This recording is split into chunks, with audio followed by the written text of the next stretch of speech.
Mike, turn your games down. Hi, I'm doing episode 220 of Games My Mom Found. I am Mike Hubbard, who's going to scream before you cook ya with me tonight. Hi, my name is Kody, and if your victim is still podcasting, you weren't using a Jacobs. I am Nate, and I don't have a clever Borderlands joke here. I don't know if mine was clever, because I never want to hear that phrase again. Every time I'd hear those freaking bandits yelling that, I would be like, you fucking assholes. I think it's in 2, but the psychos yell, I'm gonna ride you like a meat bicycle, and it's good.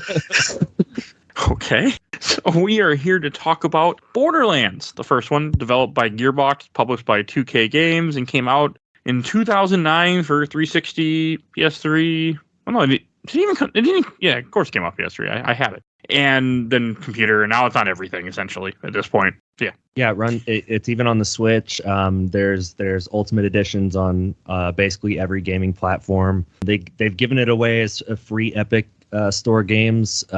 So I mean, I had it in my library and I didn't even know I had it. So that's how ubiquitous the game is. I have multiple copies of this I have it on Epic. I have it on Steam. I even have multiple, I had the Game of the Year edition. I had a regular edition. I had Game of the Year edition, and I had the Game of the Year enhanced edition. I have no idea what the differences are, but there's lots of ways to play this game. Yeah, so I don't know how you guys played it, but I played it on Steam, the enhanced edition, I guess. But it was on my widescreen monitor, and it looked great. The graphics hold up really well.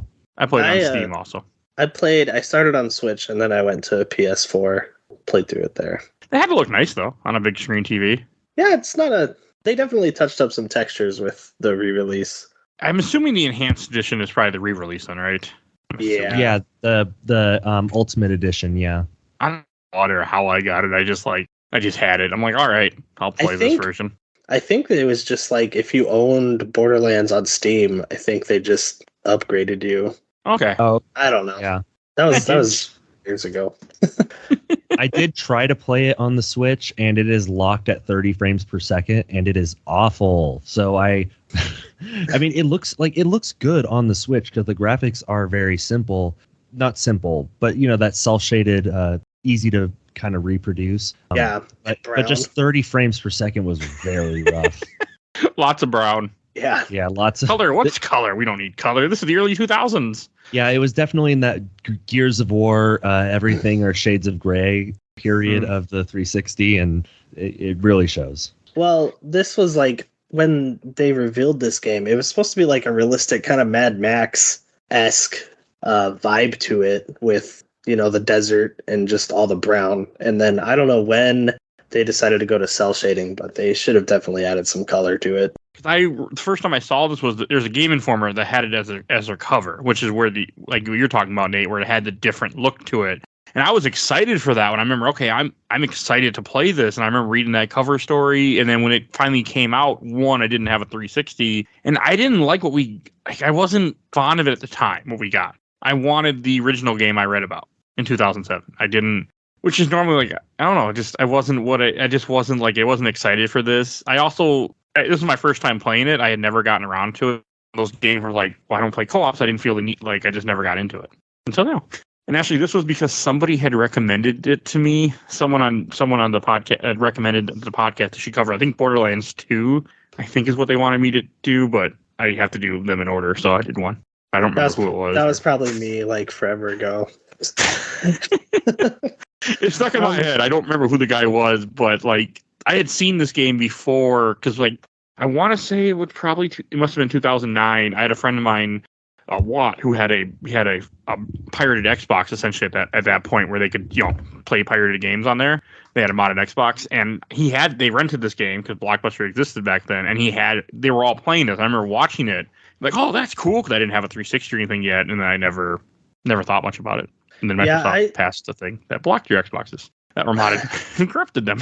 I got that Game Informer cover, read it, was oh, that looks fine, and then just forgot about the game. And then I was browsing Walmart one day and just saw it on the shelf, and I was like, hey, it's that game.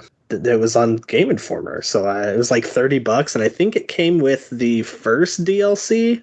So I just bought it and then played through it, and I was like, yeah, it was a fun time, and never went back. Oh, not until this episode? I replayed it when it came out again in 2019 before Borderlands 3. When it came to like PS4 and Xbox One and stuff. Cody, what's your history with? Oh, so this game hit me at the perfect time because I had just joined the Navy.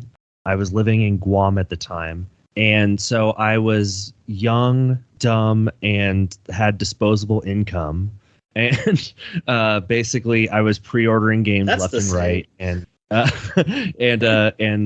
and so like Borderlands was one of those games that me and a bunch of my friends played just all the time. And I actually completed every single achievement for this game. I played the hell out of it. And actually, so a funny story about this, if you all remember, the original Xbox 360 had the red ring of death problem. Yes.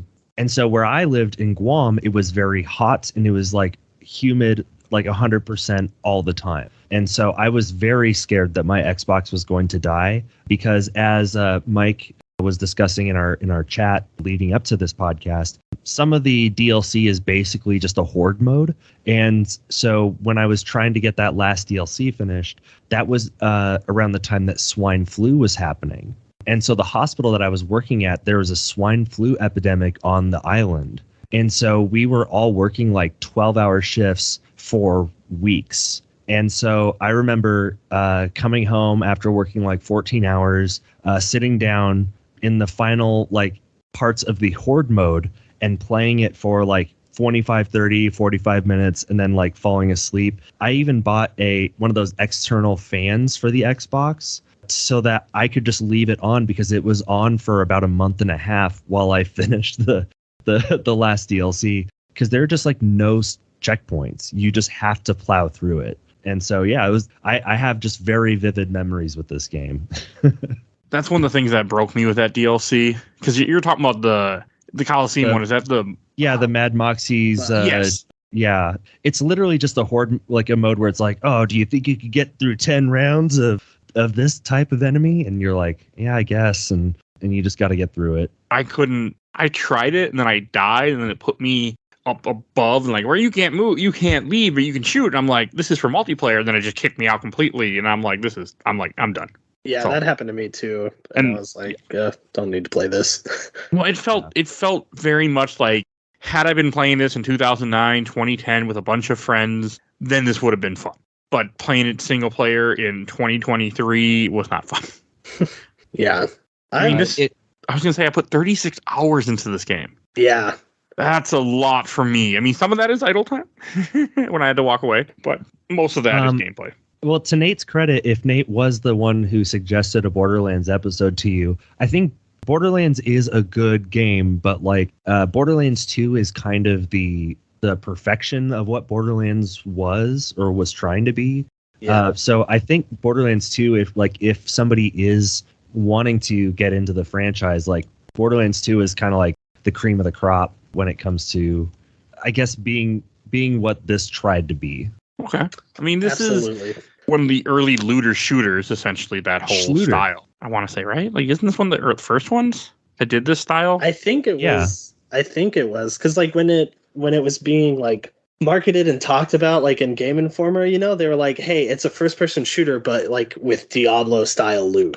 So, like, you know, you'll play through the game and you'll get, like, Diablo loot, and then you can play through the game again on a harder difficulty and get better, you know, loot. And it really shows in this one that they wanted it to be like a Diablo-style loot, because it's like minimal percentages increased versus like in the sequels where it's just like batshit insane things happening when you level up, like, you know.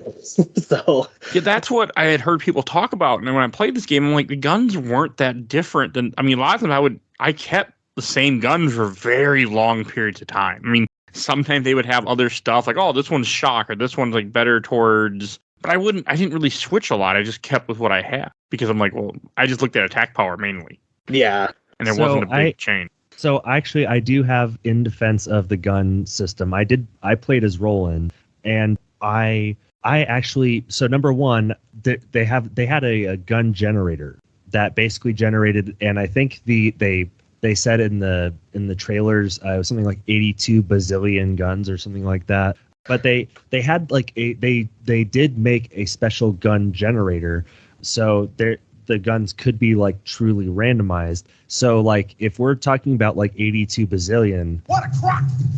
That's a big crock. And I had to throw that one. I had to throw that one in there. But so it's I really had fun where it was like I would get an AR and then I would kill a dude and it's like a run up and just check it against what I'm currently and like, oh, is my inventory full? Okay, cool. I'll just chuck this one to the ground because this new one is like better. And then 5 minutes later, I'm going to find a new, better one. And it definitely really hooked me back in.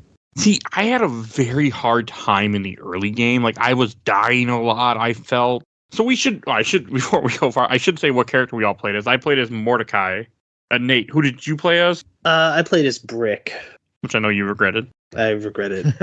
One of my life's greatest regrets. And Kody, I know you played as Roland. Yeah, as Roland, the soldier. One of my issues is that I like it like Diablo 2 does this. When a game has multiple characters, they tell you, like, this is easy, this is very easy, this is normal, this is harder. Like, they give you, some kind of idea what you're getting yourself into. This game didn't. And I didn't like that because I feel like Siren, I think from what I heard, is supposed to be like the hard version of this game.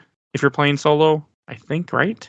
I do. I think, I don't know. I don't remember ever doing a playthrough with her, but I do remember my first playthrough this time and last time being Roland. And I think it was, I do agree that the beginning is very slow and it's not very clear, like kind of what you're supposed to be doing. And maybe that's just getting the claptrap alerts through my headphones for so long that it just kind of all ran together. But a lot of the missions do kind of feel like, oh, go here, kill this person, and then pick up what was inside their brain and bring it back to the board, right? Yeah, and they're kind of hard at first. Like, I felt like this game didn't do the intro stuff wasn't really easy. Like, I wanted easy, just kill people, get the hang of the game. And maybe it's because the character I was playing as with Mordecai, I felt very weakish. Like, I could get my ass murdered if I got in their guns. I couldn't take a whole lot of hits. And that might have just been Mordecai himself as more of a glass cannon type character because he is a sniper, which I didn't use. So I think that played a big part of it. And I used pistol for a good chunk of the beginning game. I just had a pistol, and pistols aren't very great because it's a pistol. Yeah, this is also the only Borderlands game where you have like, I don't know what they're called, but the more you use a gun, the more proficient you become in it. So that's the other games don't do that? No. Thank God. Oh.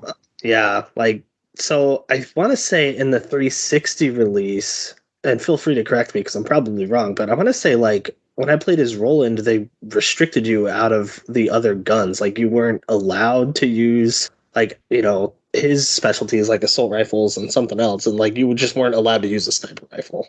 Like, it just told you no. But I could be wrong. I could be wrong about that. I was able to use whatever weapon I wanted to. There were just certain mods I couldn't use. Yeah, I want to say that they've changed that with the re-release. Oh, okay. They loosened the structure, but they still kept the proficiency in. There was something good. Weird about the weapon proficiency when I first played through that I was just back in, whenever this came out, that I was just that's annoying. So the original, because I would have been, I would have hated this game even more than I already did if I had to play Mordecai with just sniper rifle and pistols. Snipers, right? Oh, I would have been. I might have had to restart. They did one thing that was a part of the game as it was being released was there were level caps. So what a lot of people did was, because of the multiplayer aspect and because of the legendary loot was randomized, people would have different builds. So I had a Roland build and a Brick build and a Mordecai build. And so kind of just depending on what boss everybody wanted to go to. Because the other cool thing about this is it's so jump in, jump out that somebody could just jump in for just one boss fight and then leave. That's cool. And so one of the class mods that I was using this playthrough gave a team XP bonus of 21%. So, you really do get huge benefits of playing as a group. Yeah, and that's something that I could tell I was missing out on because I played this completely solo, and I could really tell that I was missing on a big part of what this game had to offer. And I don't want to play with other people. I want to just play solo. But that kind of bothered me. And another issue I had with this game, which again was a me issue, was that this doesn't work on Steam Deck. For some reason, this one does not run on Steam Deck. 2 and 3 run, but 1 does not. Oh, I don't know wild. why. Yeah, it's something to do Steam with Deck the... wants you to play the better ones. Like, don't play. It has something to do with Gearbox or something to do with the launcher. It isn't like it's not like you can't run Borderlands 1. It has something to do with the launcher where it can't run it right now. They're working on fixing it maybe, supposedly. So, but that pissed me off from a me problem because I really wanted to play it on Steam Deck. Like I remember being like, oh, I'm going to go lay in bed. I'm tired. I'm off today. I'm going to play Borderlands in bed. And then I couldn't. I had to go get my laptop out. And that kind of irritated me. But again, mouse and keyboard is the best way to play a shooter. So might I interest you in the Switch version then? Locked at 30 frames per second. I have a Switch Lite in the drawer next to me. But I honestly gave up on I quit playing on it just because it feels, I don't know, the Switch Joy-Cons are not made for that kind of game. I feel like. Yeah, it's not like I don't know. It feels like you don't turn fast enough. The sensitivity is off, and with the frames per second being so low, like even on a Xbox One or a PS3, PS4, like you would be able to get at least 60 frames a second. And I don't know. It feels like it was really hampered by that 30 frames per second. Yeah. But I mean, like my wife and I are playing 2 on the Switch, and that feels like loads better than the first one. So I don't know. Because the first one's just a crappy game. That very well could be the case. I think it's just a crappily I think it's just the way it was. I'm assuming like stuff like that. If there's that much of a difference where 2 is, then it's not the system itself. It's something to do with the architecture of the game. Yeah, well, I mean, Mike and I were talking about it earlier. It's like this was very early 360, kind of like around BioShock, Crackdown. So like, Xbox Live was kind of still really getting its footing outside of Halo. And so that, it might be just a very old architecture that they just don't really feel like fixing. And it looks like we have one that just joined our party. That just popped into our online game. Casey, can you hear us? Yeah, I can hear you. Can you hear me? Yes, and what is your name that I just said? Casey. And welcome, first time joining the show, and joining us to talk about Borderlands. And I wanted to ask you, because I think, did you play a Siren? Yeah, I did. We did it. We covered all 4 characters. Yeah. Hey. Oh, really? Awesome. Yeah, the only thing you missed so far, if we talk a little bit about the characters that we played as, and I could have swore I remember you had playing the other character. So maybe you'll know if I'm right on this. I remember... somewhere in the back of my head, I had this idea, and I don't know if I'm right or wrong, or if I made this up, that is Siren like the harder version of this game? I actually kind of thought like the Siren's ability isn't very good starting off because all you really do is like turn invisible and can kind of run around a bit. But around like level 20, you start getting. I went down the elemental skill tree, and every single thing I beat would like explode into other elements, and you could just melt entire groups of enemies within seconds. Cool. So it started to feel pretty easy after a little bit. I had a hawk. I loved that hawk. That was who I played as my first time through the game, and I loved having the hawk. I had like a stone that made it like light on fire when I sent it out, and that was really cool, I thought. I didn't upgrade him enough. I went down the tree where I would gain more health when I killed people, and I went completely down that tree.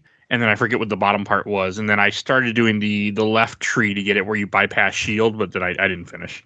I didn't mess with the hawk at all, really. I didn't upgrade him, which is probably partly why he wasn't very good. Because I did not like that. Yeah.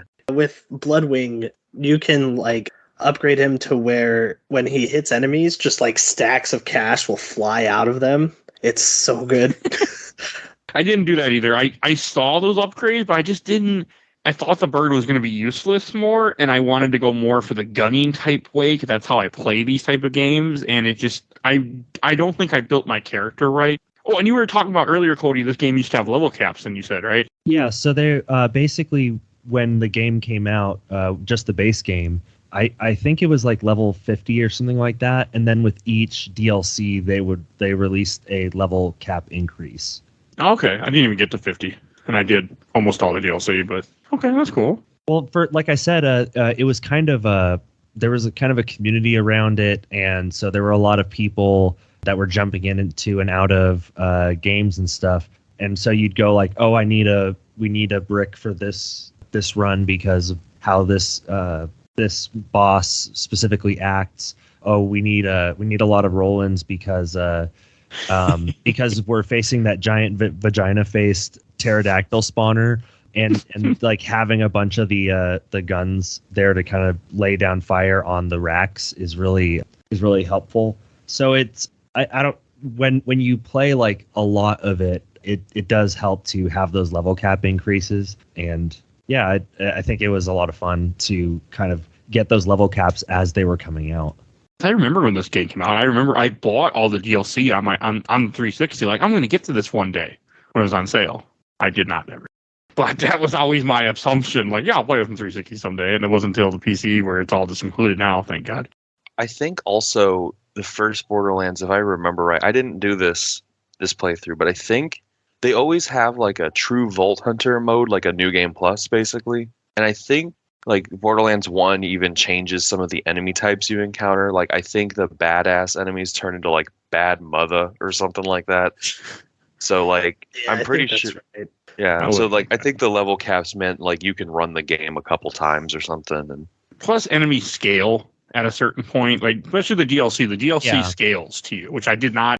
I liked and I didn't like because I wanted just to run. By the time that I got to the DLC, I was already 30. I think I was 30 some hours into this game, and I just wanted to run through it. 'Cause I Also, was the just enemies burnt scale to the number of people in your party as well. I'm okay with that because when you have more people, I mean, you don't want things to be that squishy, you know. Sure. Plus, you want to feel like you're having, you know, you don't want to be one person just hogging everything. So it makes more sense. But when you're playing by yourself, like, I mean, the amount of enemies you fight in this game, I could really feel like I wish I had more people because like this game is not, you know, scaled for just. I felt like it for single player, at least who I was, Mordecai.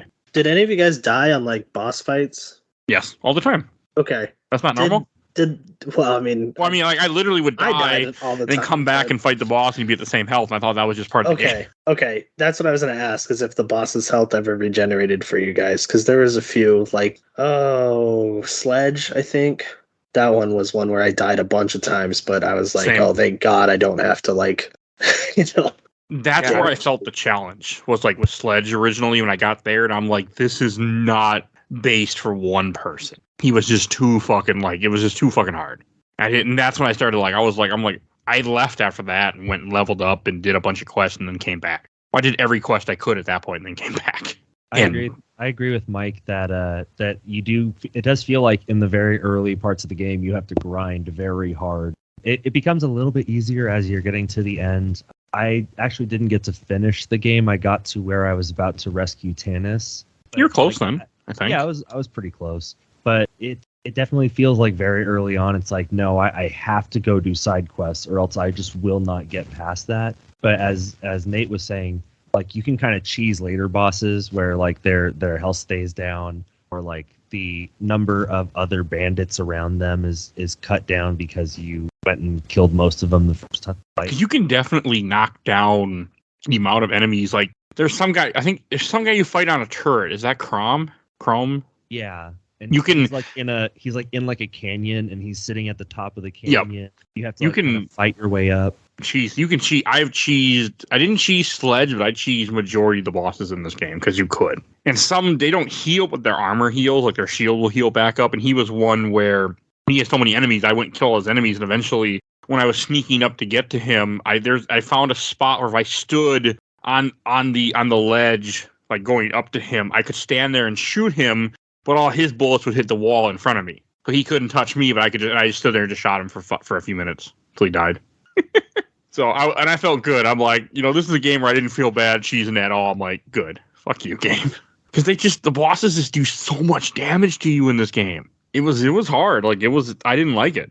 I died a lot in this game. Yeah, I died a couple times to each boss. I feel like they changed their healing in later games. Like, I swear that I was surprised when they didn't get their health back because I thought they did in the other ones, but maybe I am. No, you're right. In Borderlands 2 and on, they regen their health. Which honestly makes sense because that's what I figured the game would do, because that to me makes sense as a game. Yeah. I But appreciated they didn't, but I was expecting them to. Bosses also feel way more balanced in the other ones, though. So, like, it's a better trade-off, in my opinion. That, you know, they regain their health, but they're more viable to, like, kill solo. Because they weren't. They didn't feel viable in this. Like, a lot of the times it felt like, oh, okay, I should at least have another person playing with me just to, you know, take some of the aggro away from the boss. You didn't play the most broken boss, though, in this game. I don't, because you didn't play the DLC. When you fight, I think it's General Knox. Is that a giant Cromarax? What's up? No, never mind. Oh. General Knox, the guy in the big red mech. That fight literally took me like 20, 30 minutes of just pummeling away at him. And then and then as the fight goes on, 4 medics spawn and heal him. So I got him down to 3/4 of health before he went back up to full at one point. And I was like, this is bullshit. That sounds like a fun boss. Oh, very fun, yeah. And he would spawn other mechs with him too. I'm pretty sure it was literally over half an hour of just shooting him constantly. That's very fair. Just like and at least he didn't heal when I died, because I'm like, this is fucking ridiculous. So fed up. Now that you've done that, you could probably fight Asylum Demon with fist only in Dark Souls 1. Probably not the same time investment. Yeah, but then if you get hit, he regains his health when you die. See, this guy didn't. And then you fight that general again in the other DLC. So that was also stupid as fuck. Oh, I mean, this game, like, I know there's a story, but is there a story? Like, nobody's playing this for the story. Like, the whole idea is that you're going to try to go get this vault. I'm like, I could care less what the hell is going on. I was just like, let me do missions and shoot things. That's all I care about. I didn't feel invested in anything. The fact that it's just like an eldritch, it's like, oh, cool, it's an octopus. Yeah. They also do that fun thing at the end where you beat that boss, and then the ghost lady comes before you and is like, hey, the vault doesn't actually open for like forever away, so like, you know, thanks for killing that boss though. And I was like, oh, okay, so I don't even get to like loot the cool thing. Well, you never go in the vault, do you, in this game, right? No. Okay, that's... See, that's how much the whole ending is that it was a waste of your time, kind of. Basically. The game was a waste of my time, yes. And like in the original version, after you kill the destroyer, like all of the loot just flies out of them like every other boss. But they fixed that in the re-release with like having the chests spawn with the loot you would have gotten. Okay. So at least that's nice. Yeah, you don't have to go sifting. Does otherwise the loot would go away or something? I think it was because you're on like a cliff edge. Oh. So there were chances that, like, you know, it would just shoot a really good gun or like shield off of the edge, and then you just couldn't get it. Okay. While I was playing this game, I kept thinking of Rage, made by id, that came out sometime in 360 also, and how much I want to be playing that game instead. So I had that a lot during this playthrough. I believe they have the same dust texture. Probably did. I mean, this game is so ugly. Everything's brown. Is. I couldn't see half the damn time. Like I turned the brightness up and I could see better, but it's like I literally like I'd have to have enemies shoot at me so I could figure out the bullets are coming from there. There's something over there. Just shoot. You'll find it. I didn't like that. So in the later games, there's a lot more like humor, a lot more meme humor. Did any of like the jokes in this one stand out to y'all? Not in a good way. No. Like the only joke I can really think of from this game is when you first meet TK Baha and he goes, oh, hey, it's good to see you. And then, you know, he's like, get it? Because I'm blind. The only thing I liked was the Viva Revolution in the DLC. That I thought was hilarious, but that was it. That's only because it was such a Castro reference. But yeah, not much of the humor in this game stands out. A lot of it is like in the flavor text when you accept quests and stuff, I think, because there's a lot less like cutscenes and chatting with other characters and stuff. So I feel like most of the direct jokes is like just, hey, here's Claptrap being annoying for a minute before he opens the door. You need to get to the next area. And no, I feel like they like everything in Borderlands 1 I think is done better in Borderlands 2, and that includes humor for me. I know like a lot of people don't like the writing and stuff of this series, but I just think they do a better job of like having the characters actually have like personality and stuff as you talk to them outside of just like little one-liners as you like pick up a quest. Yeah. I really like the writing in 2, like the jokes in there as well. I'm curious about 2. I will still play 2 someday, but I need a while before I'm willing to go back to the series. You absolutely should. It's like when you play 2, Mike, you're gonna be like, damn, why did I even start with Borderlands 1? Well, that's me. I like to start with, especially with it all being in like the same console and the same era. These are the 360 era. I wanted to play the first one first, just because to me that felt like the right thing to do, and that's a me thing. So 2 is an incredible game. That's what I heard, and I'm still curious to experience it because, like, I mean, yes, I had a lot of issues with the game. I did have fun. It just, the game went on for too long, and I never felt overly powerful. I just felt like I was good at either getting through gimmicks or, beating bosses through cheap methods, or just attrition of just keep doing the same thing. Because like, as long as I kill an enemy, they won't spawn again. So if I kill 3 of you, you killed me, I'm just gonna come back and kill the rest of them. So like, that was part of it too. Like, just this endless fight, and it kind of got to me. I did put 36 hours into this game. I did do tons of side quests. Like, there was something that kept me going, but I think it was just that small dopamine hit I got every time when I finished something. That made me, that was it. That task. Have you played Diablo 3, Mike? Not really. 20 minutes. Played Diablo 2 though a bunch. Mm. But that's it. I Oh, well, if you say you didn't like Diablo 3. I just didn't give it a chance. I wasn't in it when I started. I wasn't in the mood for it, I think. I was gonna make the analogy because, like, I don't really like Diablo 2, but I love Diablo 3. So I was just gonna make the analogy that Borderlands Diablo 1 2 is is Diablo 2 for me, and then Borderlands 2 is Diablo 3, where it's just like the mechanics, the systems, like everything in that game just flows well together. So I mean, this game has driving in it too, and the driving never really felt necessary. I mean, necessary to get around, but it's like I could have done without it. Yeah. That's definitely a holdover from, when they were like, we're going to make Mad Max inspired kind of post-apocalyptic game, which I want to say this is the only, no, not like what they released, but I think this is the only Borderlands game where enemies hang on the side of the cars like they would in Mad Max. Like, I don't think that's in any of the other ones. I think they just probably do that in this game sometimes. Yeah, there's a couple times where they'd like be hanging off the side, and you could I hit a few of them because there's a few missions where you have to blow up 4 patrol cars or whatever, and I would see them falling off the side as you start hitting them with bullets. And I don't think they do that at all in the other ones. I think Nate's right. Yeah, I don't remember that. That's cool. I mean, that makes sense though. They went away from the whole Mad Max idea that they were going for. Again, you can feel it that there's some of that in this game, but that's cool. They go away from it more. I'm all right with that. I mean, the storage in this game also, it takes forever to get a big inventory to hold a lot of weapons. I felt that took too long. I agree. When you're go on a mission, you really have to juggle how many healing potions do I have, or how many med kits do I have? Just because you're I'll pick up stuff that I could sell because I need to save up so much fucking money to get the upgrades. I didn't buy a lot of upgrades. I mostly just found stuff because I just hoarded my money and then gave it away when I would die. I never really bought the healing potions until very late game. I did early game, but they didn't work well for me early game. I would heal, but I just try to heal and they would just kill me anyway. So didn't really help. Because my shield didn't recharge super fast either. Because Mordecai is not as good as Roland from what you guys were talking about. So yeah, I had problems. I think Roland is easy mode. Yeah, and I wish I would have played that. Because again, anyone listen to the show know I like games that are really easy in general. I like to just blow through a game. I don't want to play something really challenging. So, and that was part of my problem with this, is that I felt at times very challenging. And I wasn't in the mood for that. I usually never am, but so, it's just not me. I'm just not that type of gamer. I pick the easiest difficulty. I just want to run through a game and have fun. And part of my fun is killing things easily.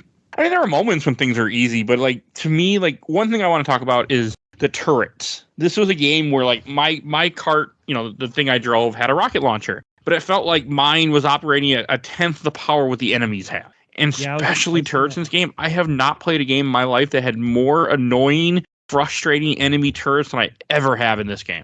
I mean, they were the bane of my existence. I was going to ask you guys, did anyone ever use the just straight up machine gun car, or did you ever use because I did. I used the machine gun one. I used the machine gun as well. It's better actually from what the guide was telling me, but I would switch, and I got to a point where I just stopped even trying to shoot anybody with the car because it was useless. But yeah, it also took me a while to realize you could buy upgrades for your ammo. You could hold more ammo. It took a while before I learned that. Yeah, those are the upgrades mostly that I would spend. Oh, okay. I bought all of them, even for the guns I didn't use, because that was just me. I'm like, I ran out of ammo a few times early in this game. I'd run out of ammo for the couple guns I carried. It was not fun when you run out of ammo. So, oh, and by the way, who is the random Cortana wannabe hologram that's telling you things what to do throughout this game here and there? Is that addressed ever? Yes, I don't think she has a name in this one though. Okay, Yeah, so something. I was confused about that because is it the same character that's in 2? It's the same character, yeah. Okay, I thought it might have been, but like, yeah, they really don't tell you her whole deal in this game. No, she's important in 2, but I guess in this one, she's literally just telling you where to go. yeah. She doesn't even do that much with you because after a little bit, you're working with Tannis, who's this I thought was going to be dead for sure because one of the side quests is you find her journals, and it's like, yeah, she's going to be dead by the way you're reading these journals, but she's just fine, giving you orders at one point. Like, I'm like, this is weird. I don't know. She is, or do you want it to be like not spoiled? What? Who the angel is? I'll wait until I get around to 2. Well, actually, Yeah. I don't give a shit. Yeah. Go for it. Is it something I should wait for? Spoiler I think alert. you should. I think you should wait for it. Like Casey said, she's very important to 2. Okay. She is important. Yeah, they don't really say anything, but is your character hallucinating her? No, it's part of like the overarching lore of the series.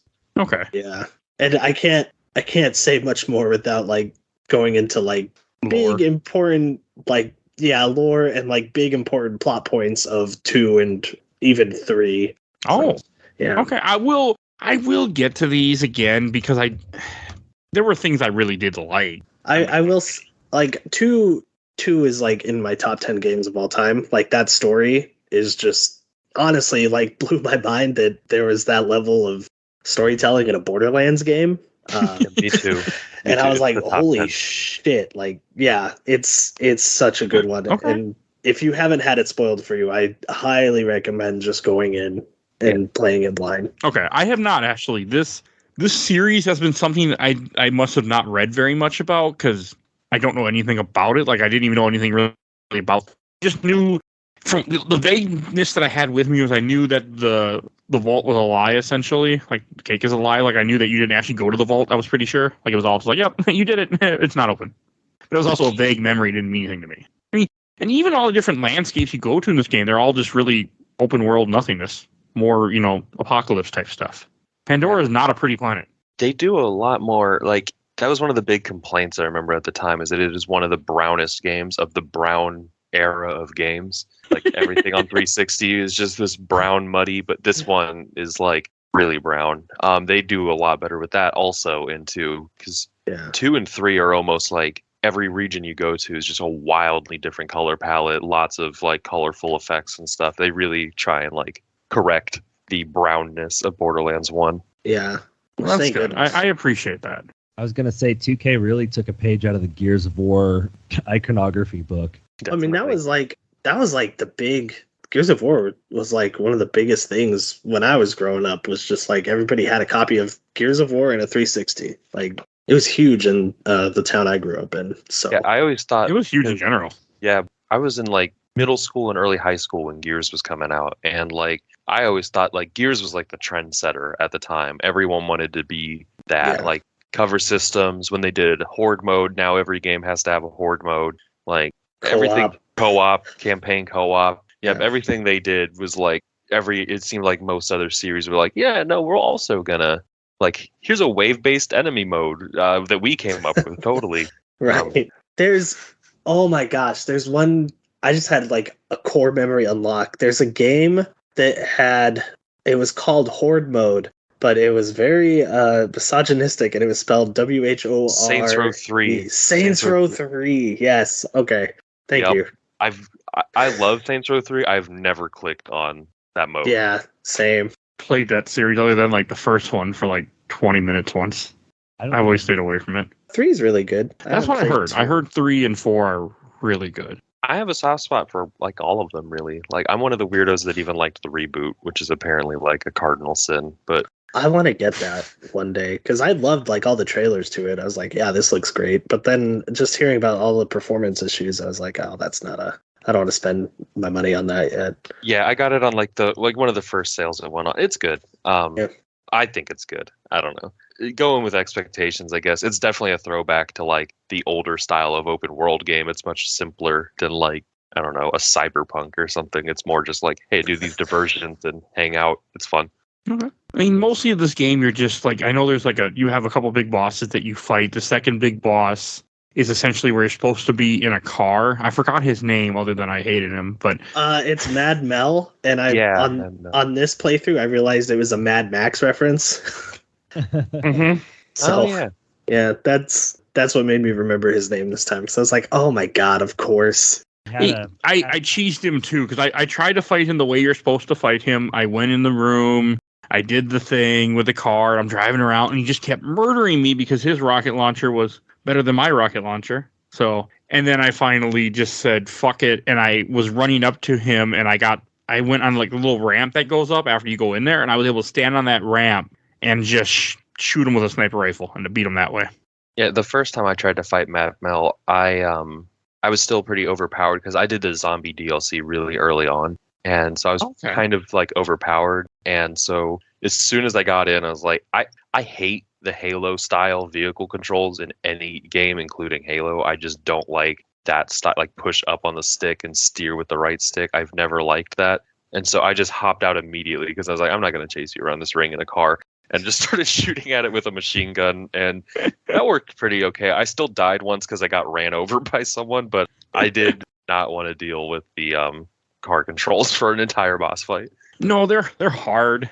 They can be a little annoying. I think it's just, I'm just also not used to racing games in general. And Nate, you just posted a picture in the chat. Do you want to mention how all our stuff is not being recorded, what we say? I mean, what's being recorded in this conversation for a podcast, but apparently everything we say is being recorded, not being recorded, right?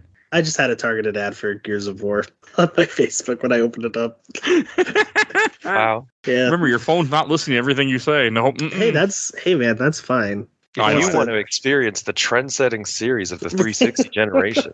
And it wasn't even, it was the Gears 5 and Gears Tactics? Yeah. It was the Xbox One ones, I think. I keep forgetting about Gears Tactics, but it's on my Steam menu, and I keep looking at, like, man, I want to buy this, but I don't want to pay $10 for it because I'll never play it, but I want it. Not to turn this into Gears of War talk all the time, but like when Gears, is it 5? Is that the most recent one? Gears 5? Yes. Yeah, okay. Gears. When that one was coming out, they had a Gears Pop on the phone, and like that's right. I played the shit out of that. Like, I don't know what it was, but I was like, I remember that. This is great. That was one of the weirdest like E3 trailers I've ever seen. Yeah.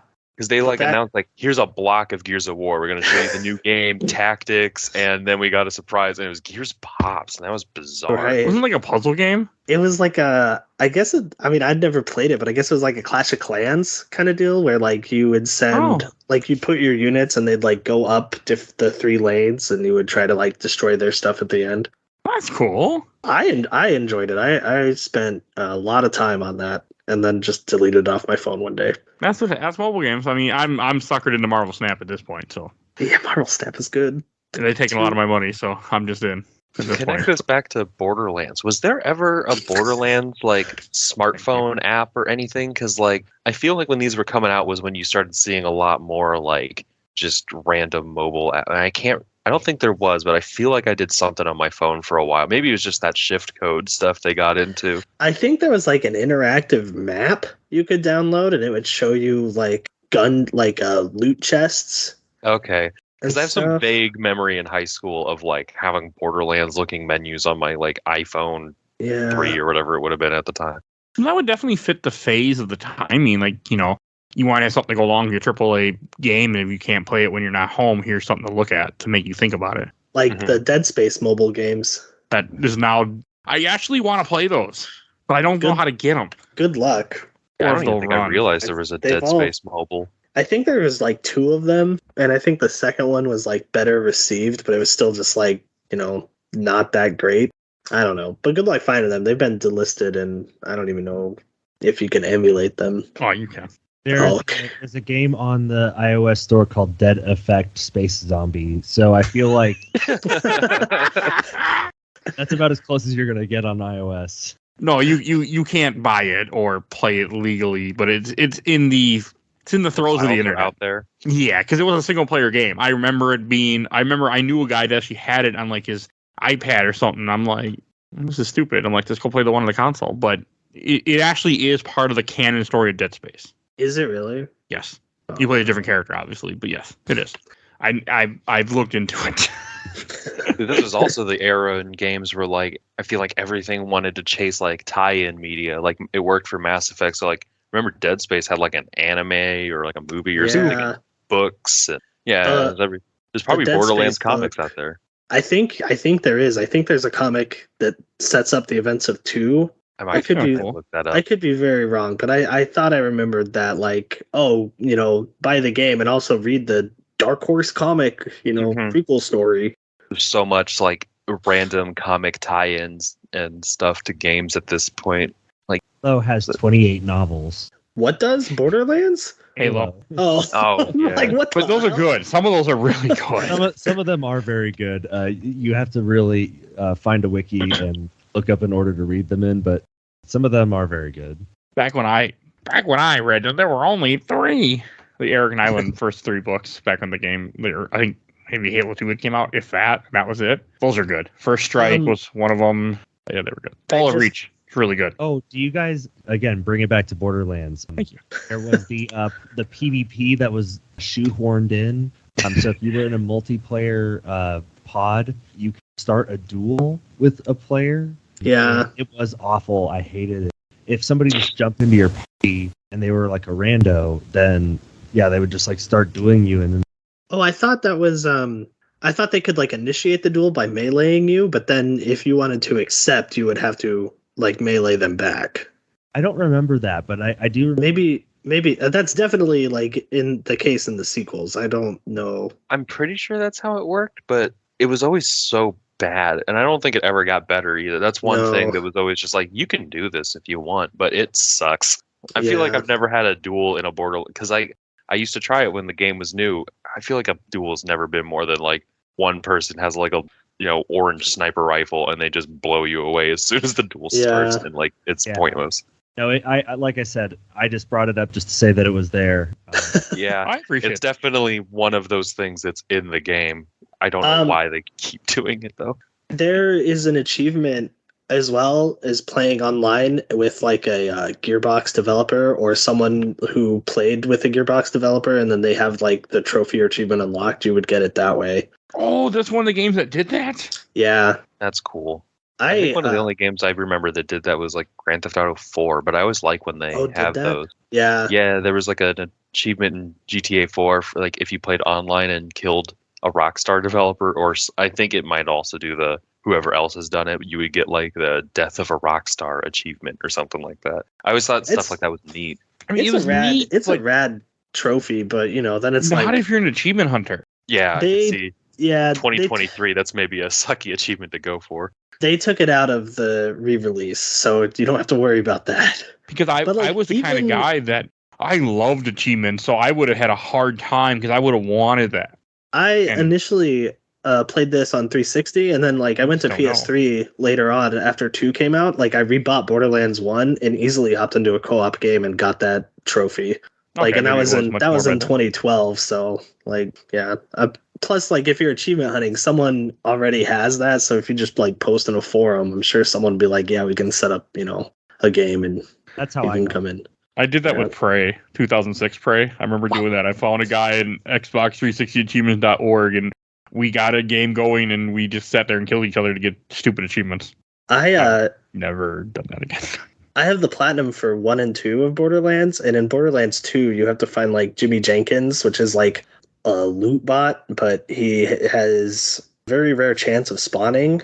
But on like trophy guides, there were like a group of 3 people who would like you'd give them their username and they'd invite you to like this zone where he always spawned, and you would just get it that way. Hmm. Yeah, That's weird. it's Okay. useful. No, I get it. But it's just strange that like why they Did put anyone- achievements like that in games. I mean, I know I got like Steam achievements, but I could give a shit what I got. Like, okay, cool. I got a Steam achievements. All right, cool. Did anyone go for the trophy or achievement in Borderlands 1 for the you have to jump on an enemy to death. It's like the Mario Yeah. son of a plumber or something like that achievement. Yeah. It is. Yeah, it's dumb. I love that it's in there. That's you do a like good- that's a 3 good points of trick. damage with a jump. And so Yeah. like for so long I was trying to like whittle an enemy down and then like, okay, they're almost not dead, and then they like light on fire or something and I lose the chance. But it's a fun one that I like it in there. That I'm okay with. I'm alright with achievements that are just like stupid things like that. Just add to your game to give you something to go for. It's the achievements of like, multiplayer stuff that can get locked out. I mean, especially something you're talking about where like Definitely. you have to have a shirt that has an achievement, has an achievement that, killed the developer. Like stuff like that where I'm like, that's a little too extreme. Hey, I found a Borderlands mobile game called Borderlands Legends that came out in 2012. Awesome. I'm not surprised. And this game had 4 DLC. We mentioned the one, Mad Moxie, was just an arena. There's Dr. Ned's zombie thing, which is okay. You fight tons and tons of zombies. The It was final Red boss Dead of that is really funny, where you kill him and you think the game ends and like the credits scroll by way fast. And then it's like, just kidding, he's back as a zombie, idiot. That Yeah. I enjoyed like the that's some Ned of the- zombie. I feel like that's a bit of them starting to lean more into the humor they do later. Well, For sure. the DLC even feels like it's kind of a different game almost because like you have cutscenes all of a sudden that start up with it. Like it's much different. Yeah, I definitely think it seems like the type of DLC where it's like, hey, we got the tools in place. We're going to start doing more of like what we wanna with this engine, maybe, because they definitely start doing more like that in 2. I remember when the DLC for the Zombie Island came out. I was 2009. I think I was in like 8th grade, and I didn't have like my own money. And at the time, I could never convince like my parents, like, no, if I spend $10 online, there's more game. And so I really, really wanted to play it because I was so into zombies in 2009. Because of course I was. Everybody was. It was that was the Yeah. time. That was the beginnings, I think, at least of when zombies were everywhere. Because I think Walking Dead was new at the time and stuff. And I always thought it looked so cool. So it was fun to finally go through it. It didn't really live up to 14 years of expectation, but it was fun. Red Dead had the zombie DLC as well. Like, Undead Yeah, Nightmare. Undead Nightmare is great. Yeah. I Never finished played it. that. It's really busted on Xbox backwards compatibility. I How wanted so? to play through it. And every once you travel to any area, it seems okay at first, and I think it's like a loading issue. All the zombies just start spawning without bodies. It's just clothes running around, and they never permanently die. You can lock onto where their head should be, but you can't see anything, and you'll fire, and then they just fall over and get right back up. So you're just getting chased by Clothes? sentient clothes. Yeah, it's incredibly busted. Wow. That is a true Undead Nightmare. Yeah, it's they're just living really- up to the name. Yeah. That's funny. Okay. Yeah, because that definitely had to been the phase. Because you have Dr. Ned Zombie, you have the Arena, Mad Moxie, you have General's Nox Armory or something like that. That's the one that is kind of a continuation of the game, but I do not like it. It's too long. The enemies are too fucking annoying because this is later on in the game, New Haven, I think is when you go, or Old Haven. They introduce these armored enemies, which are kind of like the military, which reminded me of Fallout a lot. Fucking hate them. They were the worst enemies for me in this game. I just hated there was fighting them. definitely a difficulty spike I've noticed when I got to those. Yeah. They were very hard to kill, and they took a lot of hits. And I was like, that's, I think, when the game started to kind of annoy me to a degree, because I was trying to do some of the quests, and I was still keeping up with my pattern doing every quest, and that's when it started to kind of break. Was during those enemies, and then in the DLC I didn't care, but it just goes too long. And that fight with General Nox was I talked about earlier, where it took me freaking 30 minutes. It's just too much. It's not good, and it, again, really balanced for more than one person, which I was not. So And then there's the Claptrap DLC. Viva la Revolution! Yeah, that was fun.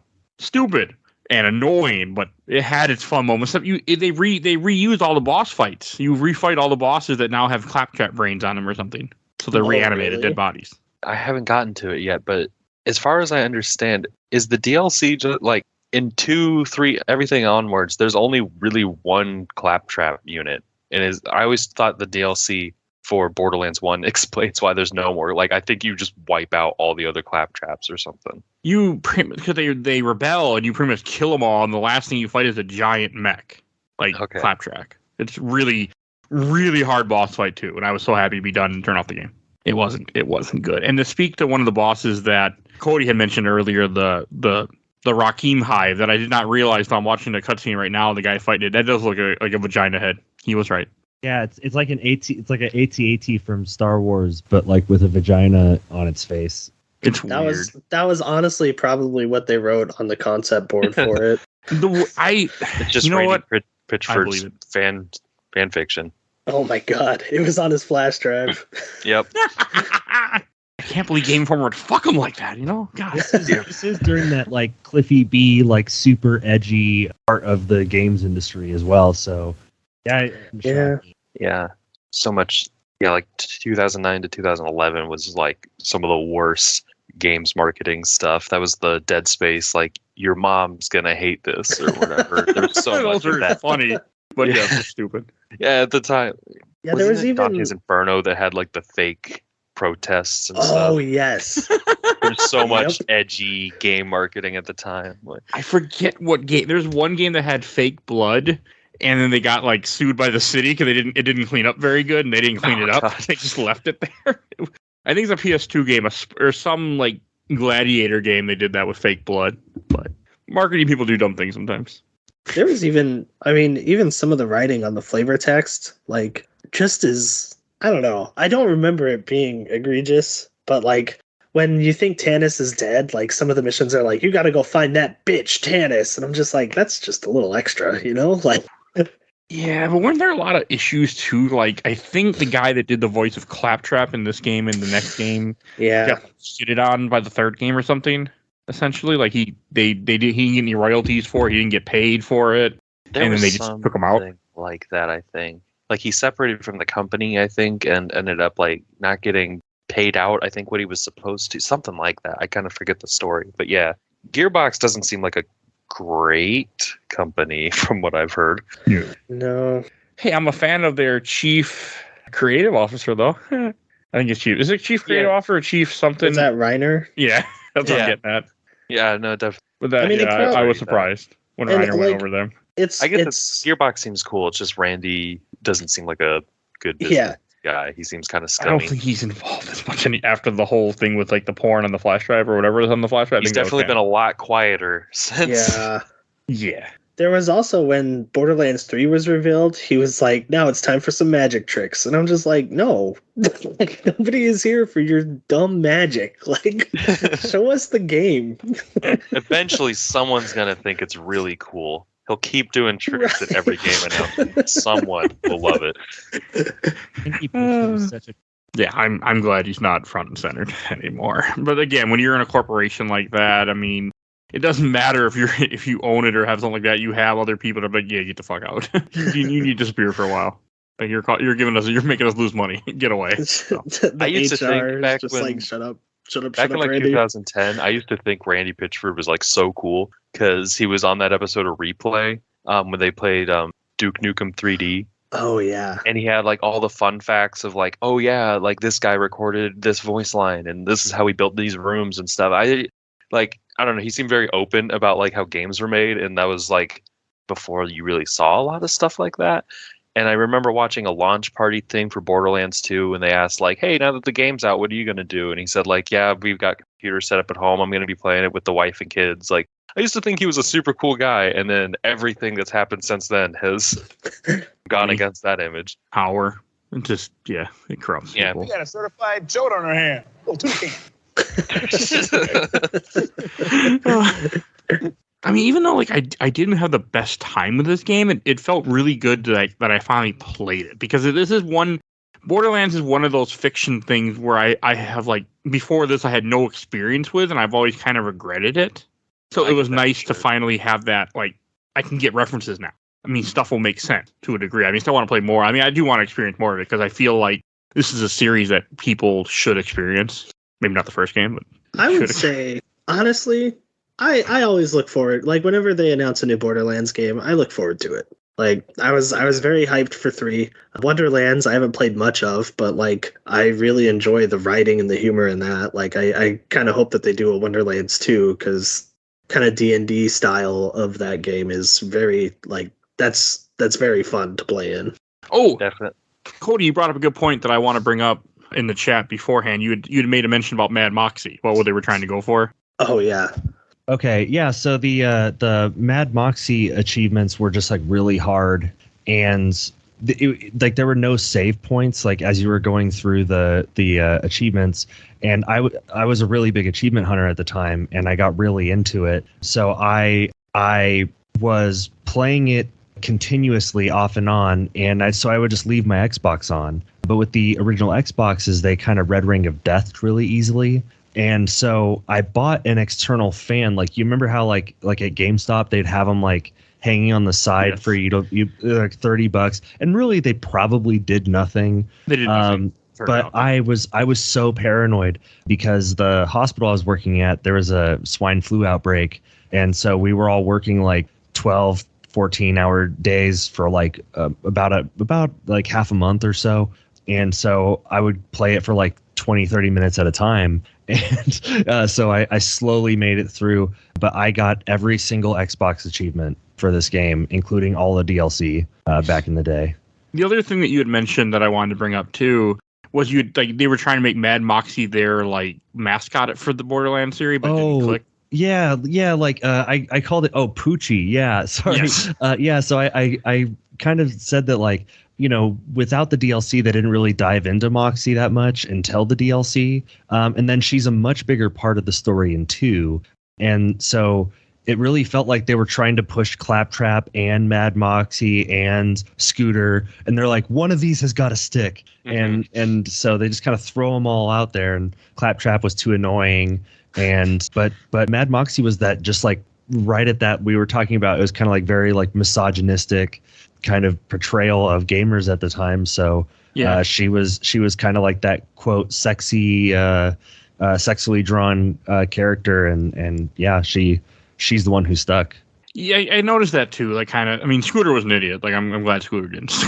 With Claptrap, another thing I want to bring up when you mentioned Claptrap, like with that DLC. I mean, it was funny that there were tons of like, because essentially Castro and Cuban references what they were going for, like "Viva la Revolution" and stuff like that. I'm like, it's all just.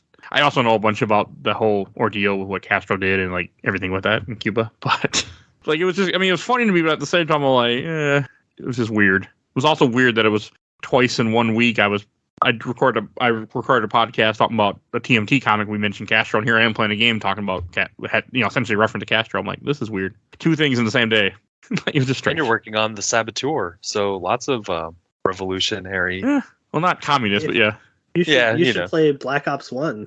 I am going to. We're finishing up. Once we finish up Modern Warfare 3, I'm probably going to go the Black Ops route and play those 3. I played that first Black Ops game was so good. I was real into it back when it came out. I never beat 2 or 3. Awesome. It's on my I played list. Black Ops 3 last year. I did not care for it, but not really. Isn't it Future? Yeah. I played a little bit of it, and I like when it came to PS Plus, and I was like, oh, I don't really care about this. That sounds about right. No, Borderlands it felt like it went on a little too long at a point too. Like the level up system was nice, but it just felt a little too much. I got to a point where I was just like, I'm ready for the game to be done. Yeah.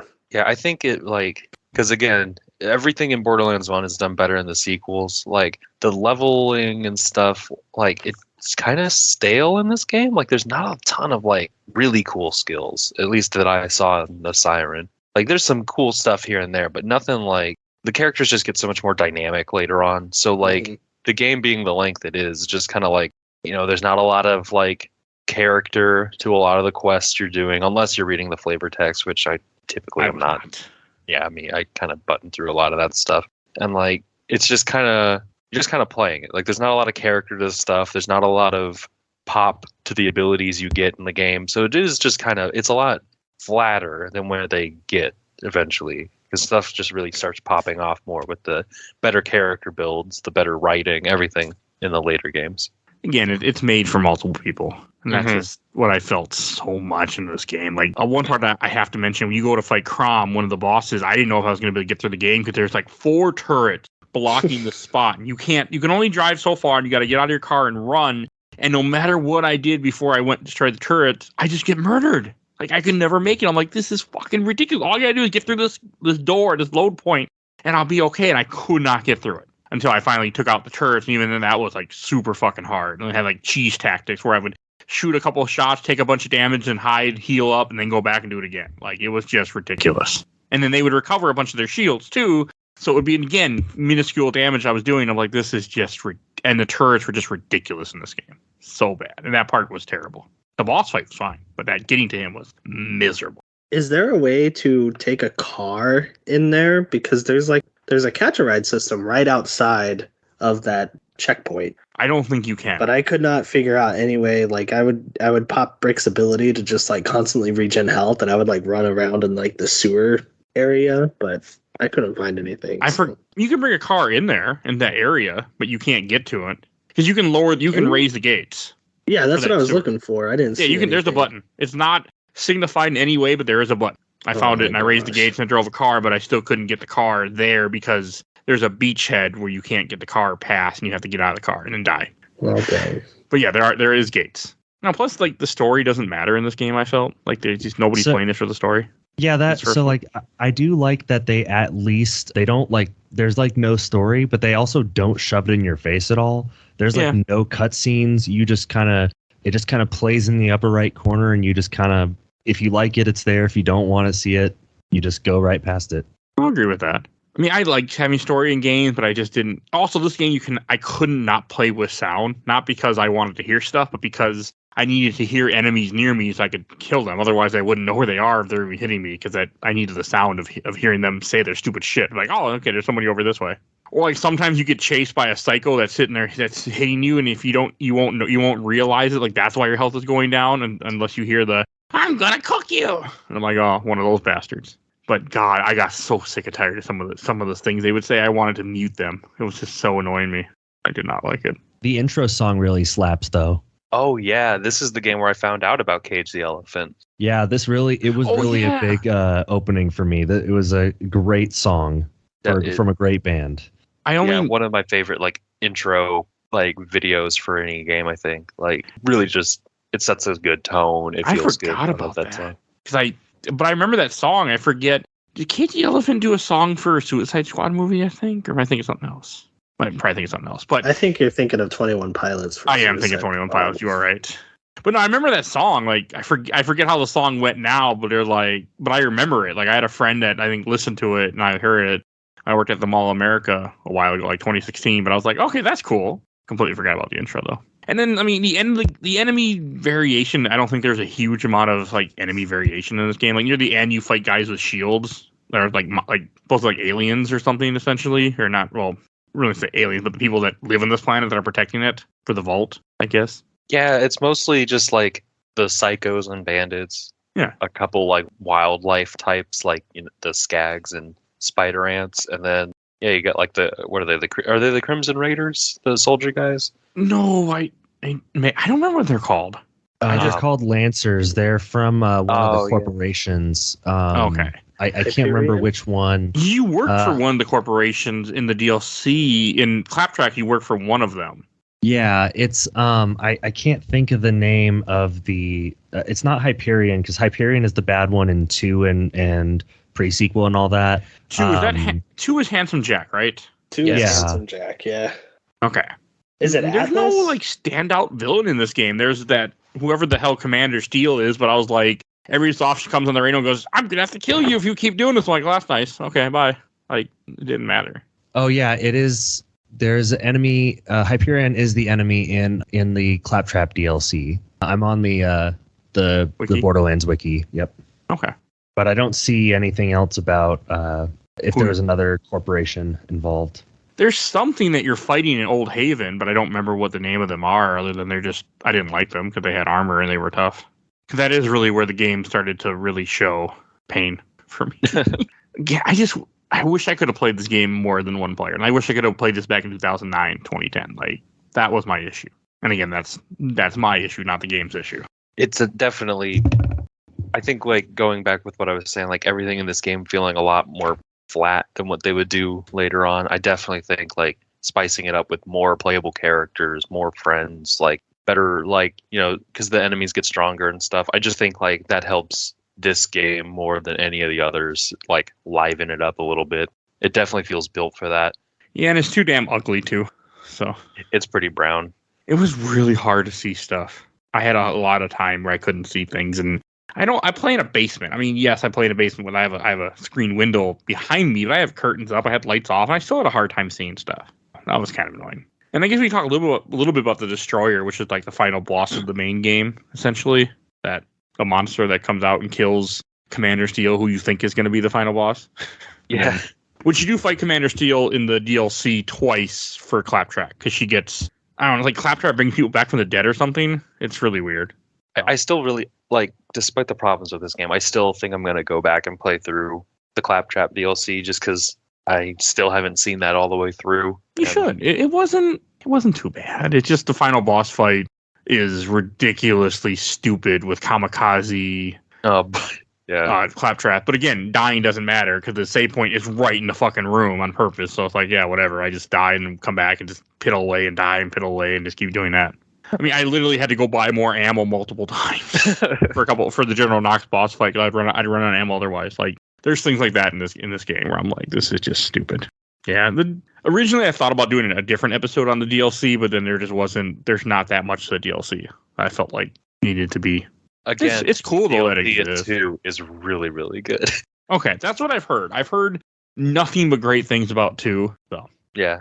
I think when you do cover 2, I think maybe it'd almost be worth considering a separate episode for the DLC because it gets a lot more substantial. There's a lot more personality to each individual pack. Like they're all completely unique feeling. Okay.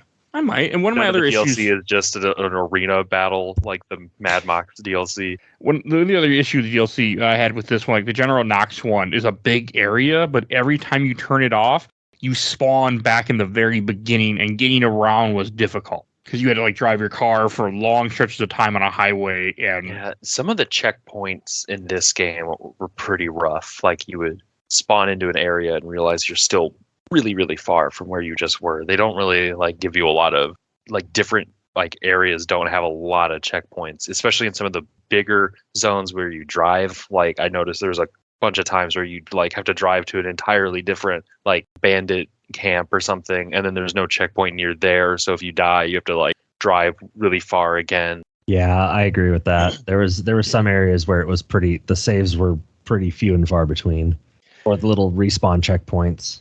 And yeah, especially the DLC is where I really felt it. Because there were times where I'd be like, I wanted to stop playing this, but if I turn this off, I have to go through this whole area again to get back to where I was. Like there was one quest where I finished in the DLC, I think it was General Knox. I got the Claptrap, I got the repair kit, but to where he was, I couldn't get to him. The only way to get to him was to go all the way back, drive up there to get to where he was at. And I was like, fuck that. It was just a green quest that just stayed uncompleted on my log because I didn't want to bother to go there. That bothered me a little bit. Any other things you guys want to say before we go on to questions, comments, or memories? No, I'm good. Yeah, I don't have Alright. anything Yeah, I else can't think to of add. anything. Okay, I did get a few, so that was good. First, from I watched the entire Orblood Super Replay from Star Myers, friend of the show. I remember playing this game for the first time so vividly. I was at my friend's place for a group sleepover and casually booted up his copy of my 360, then proceeded to not move from his couch in his attic for the next 7 hours as they just binged the shit out of this game. I remember him helping me out of the couch and there literally just being a sweat outline of where I sat. It was fucking amazing. The game, not the sweat. And then ever since then, I have never been able to get into this or any other Borderlands game, even though I adore a lot of the writing. All right. And from Nabil Azori, I started with Borderlands 2, then finally played this a few years ago. I adore Borderlands 2, but admittedly, BL1 is a bit rougher due to being older, and the first in the series. Still, it's a lot of fun, and Brick is so wonderful. Don't you agree, Nate? He must have had a different copy of the game than I did. I remember you texted in the group before I started playing, you're like, do not play as Brick. Yeah, that was when I was in Crom's Canyon. Nightmare. The turret nightmare, and I was just like, I don't know, man. I honestly thought about re-rolling and playing as Roland, just starting over from scratch, but I made it through. I wish I would have played as Roland. The stuff that like Kody was talking about, like, man, that was the way to play this game. Yeah, But I'm glad that we all played as somebody else. I think that's really cool. absolutely. Siren's best class. I'm curious about Siren, though. They were fun. I think Roland might be probably better, but I like Lilith. Yeah, no, it doesn't matter as long as you had fun. Mm-hmm. So, all right. And from Matthew Paul Irwin, followed this game since GI first reported on it and showed the old art style it was going to use before it switched to the cartoony comic style graphics. As a huge Diablo fan, I was hooked right away by the shoot and loot mechanics. I went on to enjoy the franchise all the way to the pre-sequel and Tales from the Borderlands. Unfortunately, Borderlands 3, Tiny Tina's Wonderland, and New Tales have all been major disappointments, and I'm pretty worried about the future of the franchise. That's fair, though. I mean, it's getting a movie. I don't think you really need to worry about the. Well, I mean, like, worried about the not doing well. I feel like him enjoying. I think. Yeah, that's true. I don't think he's worried about Pittsburgh getting more money. Yeah, I think Borderlands 3 still sold like crazy. It did, yeah. Yeah. I know it was kind of like rubbed people the wrong way, but I think that game was a massive success. So I don't think Borderlands is going anywhere, even if no. Yeah, just the gameplay in 3 was really good, but it's such a good shooter. It feels great. The writing was lacking. Yeah, I think they like took the writing wasn't as good as 2, but they still wanted to have a ton of it. So I think it was Kody mentioned earlier that the story of Borderlands 1 stays out of your way a lot. I think it's kind of the opposite in 3, where you want to get stuff done, and they need to like do their whole routine of like lots of back and forth before you can even like click on a button or something. So you're just sitting there listening to people talk, and it's not great. Yeah, they patched in cutscene skip, which thank God, because like, oh man. All right. And let's see, from Adam Walker, I played through the game in parts a half a dozen times, got to the end maybe twice. It was really a great foundation with such potential for world building and fun characters. Went back recently, and while it's rougher in some spots, it's also nice to have a toned down and scaled down Borderlands experience compared to how overwhelming the later games could get. Okay. And from Joe Butler, friend of the show, Borderlands 1 doesn't have a good starting for me. I feel like the game is really slow and there isn't a lot to it. I get why a lot of people play it, but I feel like there isn't enough meat in it. The gun stuff is pretty cool, though. Okay. I agree with that. I like this one from Carl James Klein. General Knox is still a goated DLC. My roommate in college played this with me religiously for months. I mean, I didn't like it, but I'm glad that other people do. But I also was sick of the game at this point. So. I also beat the DLCs mostly in one day for each one, where I would just sit down and like, that was the thing I did that night after work. While my wife watched the RuPaul, I just played it.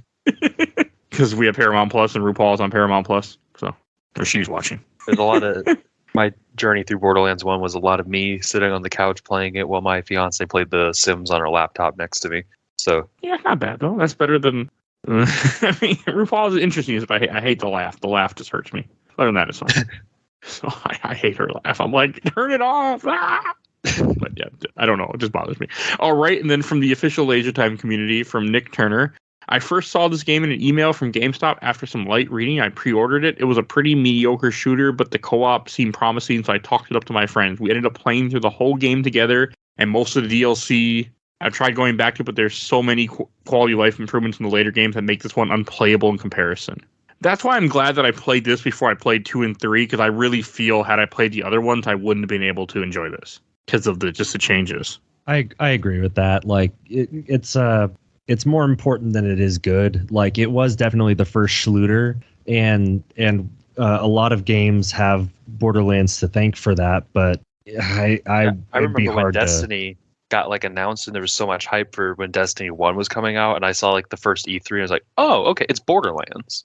Like Borderlands kind of like shaped a lot of like, I don't know, like what every game wants to be, like this loot based, randomized gear score stuff. Like, yeah, it was definitely like started a lot in Borderlands. And from Maxwell Power, Borderlands 2 and 3 rendered this game obsolete in my opinion. I get that. I just felt like I had to play the first one, but I completely get that. All right, from Kevin Don, I was just playing Borderlands 1 an hour ago. Still have my Mordecai character carried over from my original 360 onto my Xbox One, and my Borderlands 2 Zero carried over as well. I'm so glad I didn't lose them. I love Borderlands. All right. Oh, I need a question. Did anyone else here ever played a little mobile version from about 11 to 12 years ago that we mentioned earlier, I guess? Oh, hey. I try to stay away from mobile games, to be honest. Like, Marvel Snap is the first one in many, many years that I'm actually getting into and spending money on, unfortunately. But it just depends now for mobile games. Like, I don't know. I do kind of wish that there was more, I don't know, original stuff coming out. Like, oh, this is the Dead Space remake. Like, it now here is like something you can play on your phone that is kind of like it. Or hell, even if like Resident Evil 4 came Like out it's with the other issue run is suitcase packing game on my phone, I would play that. Like, hell yeah. I think on Steam there is like I'm not sure what it's called, but I think some indie game just came out that basically is the Resident Evil 4 inventory system as a game. I'm Oh, not really? Sure. I think I saw something about this that just came out, but I'm not sure what it's called. Oh, Isn't that sounds just great. like unpacking? I haven't played Unpacking. Unpacking looks very cool, and I really want to play it and put it on the show, but I have not yet. I look at it all the time. It's on Steam sales quite often. Looks very cool. I got a couple more from Andy Bush. I've only played the first one long after the release of 2 and pre-sequel, but before they enhanced the first one, I had a good time, but trust folks to say the later ones are better. But I do wonder how much polish they added to 1 helped. I mean, I played the Game of the Year, the enhanced version. I felt like it helped, I'm guessing, but I don't know how bad the original is.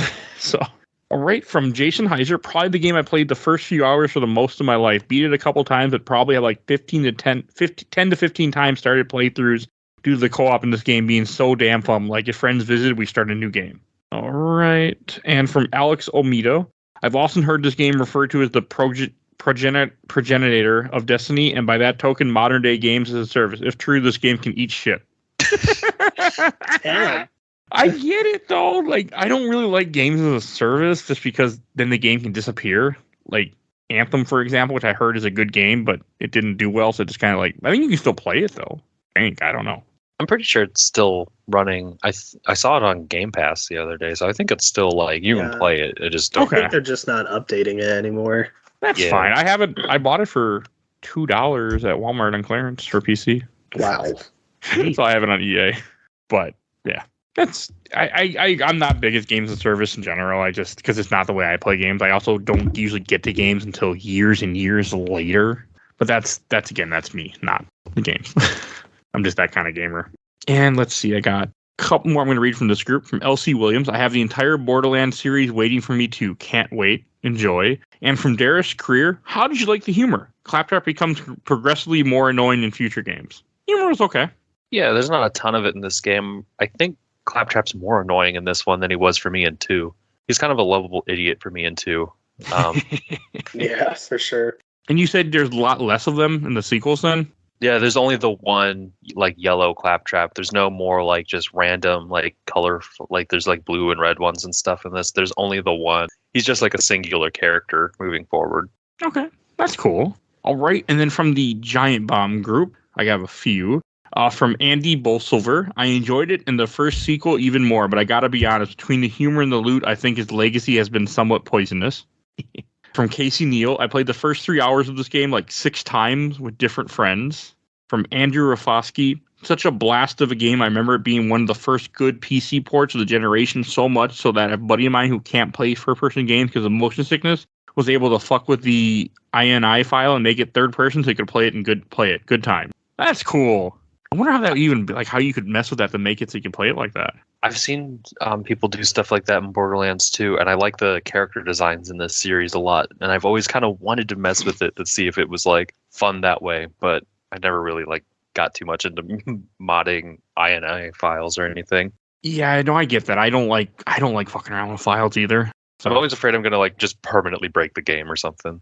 Yeah, like I'll just mess something up and I'll have no idea how to undo what I've done. I get that.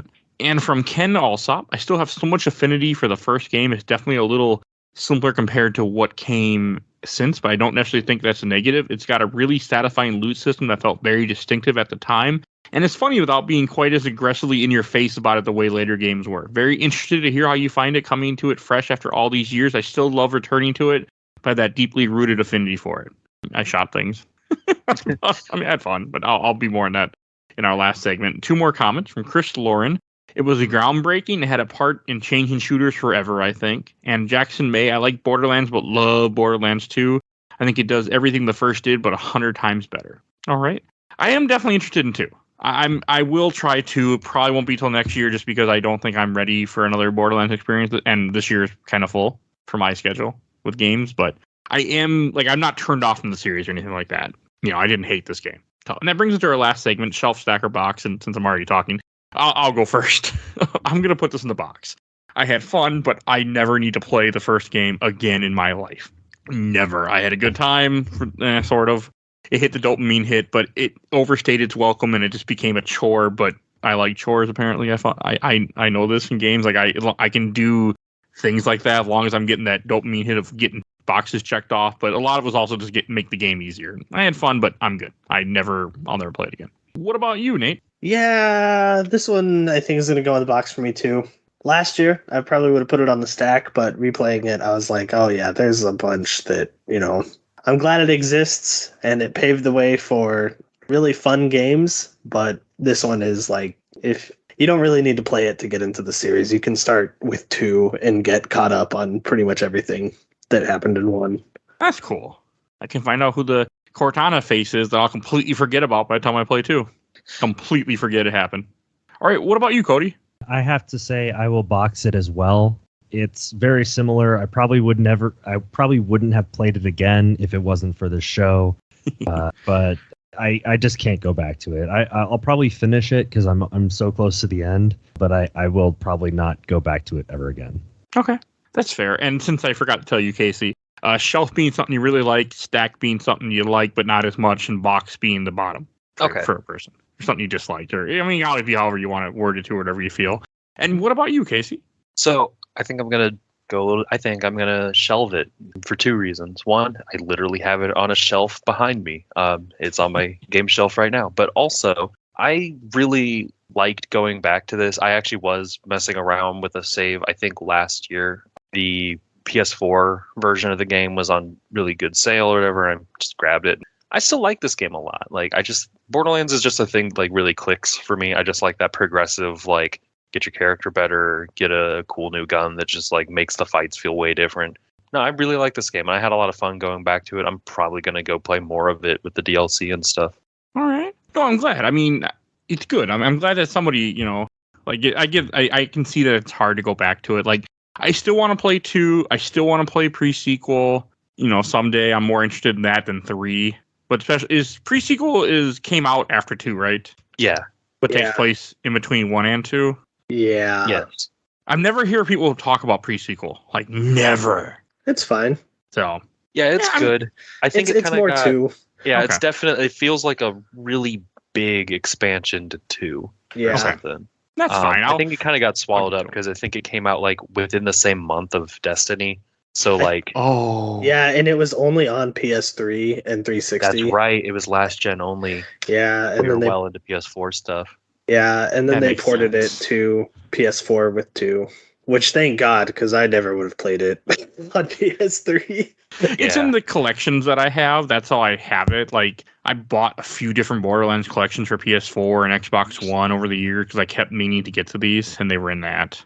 But I will also say that the Tales from the Borderlands, I played the original one. I haven't played the new ones, but the intro song for that is also kick-ass. It is My Silver Lining by First Aid Kit. They're like a Swedish band, I think, and they're pretty rad. So I would recommend it. Borderlands kind of always kills it with the intro songs. I think they always I think everyone has been pretty good. I still think Cage the Elephant's my favorite, but I'm going to look at that up again and watch that video because I saw it, but I wasn't paying a whole lot of attention to it because I was just getting ready to play the game. But now I'm more curious. Yeah, I think that's it. That's everything I think I need to say. So I will introduce what we're going to be talking about next week. Next week, you can hear us talk about Mega Man X5. I mean, slowly going through the X series. Well, not that slowly, but going through the Mega Man series and X series. I'm getting there. From what I've heard, I'm getting to the bad ones now. X5, X6, X7. I've heard nothing but trash about those games. So yeah, stay tuned for that next month next week. And Kody, where can people find you at? You could find me on all the places that matter: Twitter, TikTok, all that stuff as @NotCodySmith, NotKodySmith. And Nate, where can people find you at if you want them to find you? I have a Twitter that I don't use and haven't looked at in months. If you want to go there. Okay. But he's in the Discord, so join the Discord. I'm in the games. If you want to talk to me and tell me how wrong and dumb I am about a lot of stuff, which I often am, find me in the Games My Mom Found Discord. And Casey, did you have anything to plug? I'm on Twitter, oobly1, OOBLEEDOOBLEE1 on Twitter. I Okay. post about games a lot. Sometimes I do some writing and I'll share links on there. Okay, cool. You'll see links in that to the show notes for his Twitter. And if you want to support the show, we do a Patreon for little as $1. You can vote in our Patreon polls. The one for this month is Marvel movies that Mike has never seen. It's either Daredevil, Elektra, Hulk 2003, Punisher Warzone, or Fantastic Four 2016, I think it is. So you get to choose which one we're going to cover next month. Now, So, I want to ask, is that Daredevil, like Ben Affleck Daredevil? Ben Affleck Daredevil, yeah. Okay, so it's like Daredevil, and then another choice is the Elektra movie that came out from that era? Have fun with that. It's not going to win, so it's okay. Well, that's good. I was like, this won't win, right? I don't want to watch this movie, especially now that I've never seen Daredevil. But no, it's not winning. So yeah, you can stay tuned for you can vote for that little dollar. You'll see a link in the show notes, and you support the show. So if you enjoy us, go help us that way. If you also want to support the show, please follow us Facebook, Instagram, Twitter, YouTube. Subscribe to us, rate us on Spotify or however you get your podcast. It helps a lot to rate. So please feel free to do it. You can rate us on almost everything 5 stars. And want to give a shout out to my awesome intro and outro, courtesy of Helena at Hell Hasphere. You can follow her on TikTok.